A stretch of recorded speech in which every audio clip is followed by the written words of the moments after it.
नमस्कार, मैं हूं आपके साथ इंशा। नेशनल टुडे 24 पे आप सभी का बहुत बहुत स्वागत है। इस वक्त की खबर देखें सिद्धार्थनगर से। सिद्धार्थनगर जिला मुख्यालय पर सोमवार की शाम उत्तर प्रदेश पावर कॉर्पोरेशन निविदा संविदा कर्मचारी संघ सिद्धार्थनगर के बैनर तले सैकड़ों की संख्या में उत्तर प्रदेश पावर कॉर्पोरेशन के संविदा कर्मचारियों ने कैंडल मार्च निकाला। विद्युत संविदा कर्मचारियों का कैंडल मार्च विद्युत कार्यालय से शुरू होकर कलेक्ट्रेट कार्यालय तक गया। इस दौरान सैकड़ों की संख्या में संविदा कर्मचारी सरकार के खिलाफ नारेबाजी करते रहे। इन लोगों ने मुख्यमंत्री को संबोधित ज्ञापन कलेक्ट्रेट पहुंचकर एसडीएम को सौंपा। अपनी मांगों के बारे में बताते हुए संघ के पूर्वांचल उपाध्यक्ष नकुल चौधरी ने कहा कि पिछले कई वर्षों से विद्युत विभाग में आउटसोर्सिंग या संविदा पर कर्मचारी अपनी जान जोखिम में डालकर काम कर रहे हैं। कहा कि बिजली विभाग में किया जाने वाला हर कार्य खतरे से भरा होता है, इसलिए हम लोगों को भी एक समान कार्य एक समान वेतन मिलना चाहिए।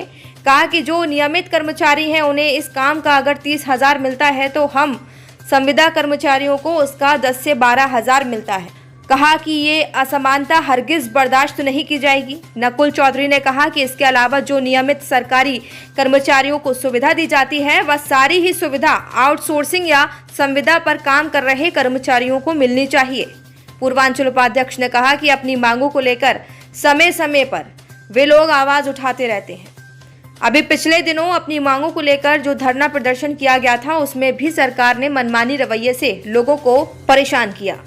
कहा कि धरना प्रदर्शन में नियमित सरकारी कर्मचारियों के साथ संविदा के लोग शामिल थे, लेकिन जो पनिशमेंट दिया गया वह सिर्फ संविदा कर्मचारियों को ही दिया गया।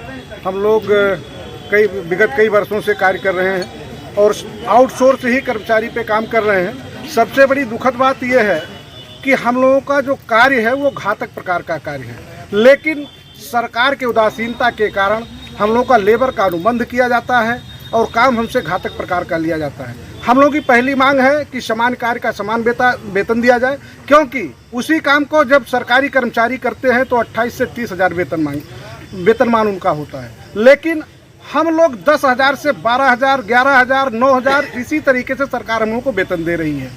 दूसरी बात, हमने कई बार सरकार को अवगत कराया कि हम लोगों की मांग पे जो जायज़ मांगे हैं उस पर ध्यान रखा जाए, ध्यान आकर्षण प्रोग्राम भी रखा। उसके बाद सरकार के विरोध में हम लोगों ने एक आंदोलन किया जो संघर्ष समिति के रूप में 2023 में मार्च में हमारे उस आंदोलन के दौरान संविदा कर्मचारियों को हटा भी दिया गया। सरकार इस तरीके से द्वेषपूर्ण काम कर रही है।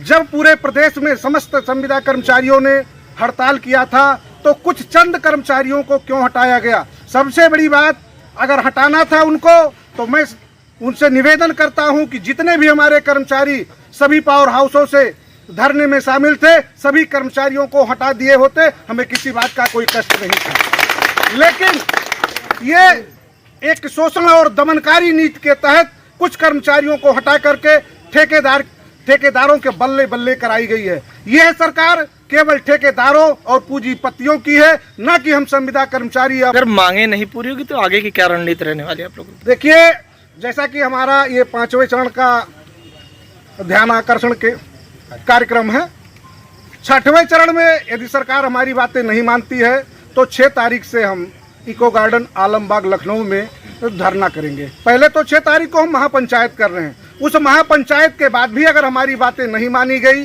तो हम उसको धरने का रूप देकर के आंदोलनरत हो जाएंगे। स्ट्राइक वगैरह भी करेंगे? हो सकता है, वो केंद्रीय कार्यकारिणी का जो भी निर्णय होगा वो हमारे समस्त संविदा कर्मचारियों और साथी